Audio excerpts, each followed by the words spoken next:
భారతదేశంలో జాతీయ పార్టీల హవా దెబ్బతింది. యూపీఏ, ఎన్డీఏలు గతంలో ప్రభుత్వాలు ఏర్పరచగా నేడు ఎన్డీఏ, ఇండియా కూటమిగా అనేక ప్రాంతీయ పార్టీల సంకీర్ణంతో అధికార పీఠం చేపట్టబోతున్నారు. రెండు కూటములలోనూ ప్రధాని ఎవరన్నది చర్చనీయంగా మారనుందని సిపిఐ ఎంఎల్ లిబరేషన్ రాష్ట్ర కార్యవర్గ సభ్యులు డి హరినాథ్ విమర్శించారు. కాంగ్రెస్ ఏ మేరకు తన సీట్ల శాతం పెంచుకున్నా బీజేపీ నుండి కైవసం చేసుకుంటున్నట్లేనని, అది కాంగ్రెస్ పట్ల పెరుగుతున్న జనాదరణే అని విశ్లేషకులు భావిస్తున్నారు.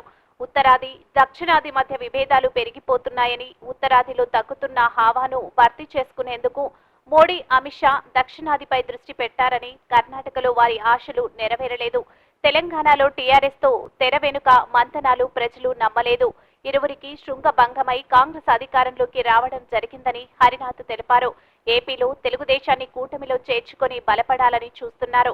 తమిళనాడు, కేరళ ప్రజలు తిరస్కరించారు. బీజేపీ మూడోసారి హ్యాట్రిక్ సాధించడానికి 400 సీట్లు లక్ష్యంగా పేక మేడలు కడుతోందని, ఇప్పటి వరకు జరిగిన 5 విడతల ఎన్నికల్లో బీజేపీ హవా తగ్గినట్లుగా, ఇండియా కూటమి ప్రాంతీయ పార్టీలు బలపడుతున్నట్లుగా సర్వేలు చెబుతున్నాయని హరినాథ్ అన్నారు.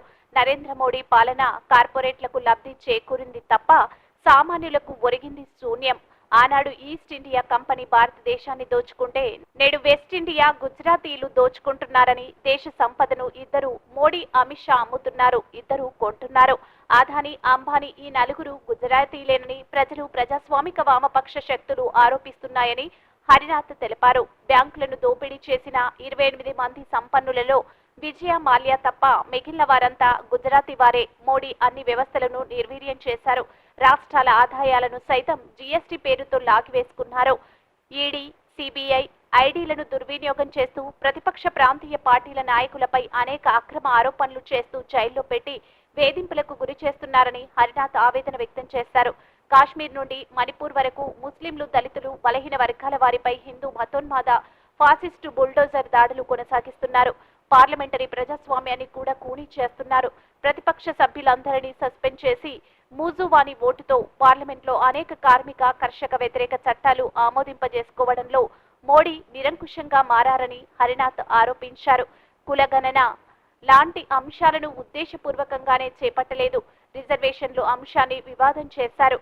ఆఖరి అస్త్రంగా కాంగ్రెస్, ఇండియా కూటమి అధికారంలోకి వస్తే అయోధ్య బాలరాముడిపైకి బుల్డోజర్ ప్రయోగిస్తారని ప్రధానమంత్రి దిగజారి మాట్లాడుతున్నారు.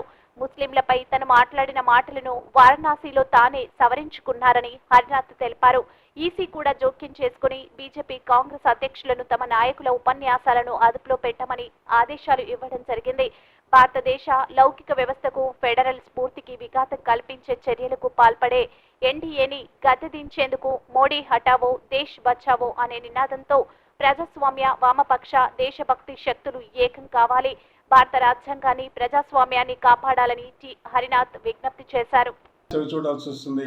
మోడీని, అతనితో చేతులు కలిపిన ప్రాంతీయ శక్తులను కూడా ఓడించాలని చెప్పేసి కోరుతున్నాను. Thank you sir.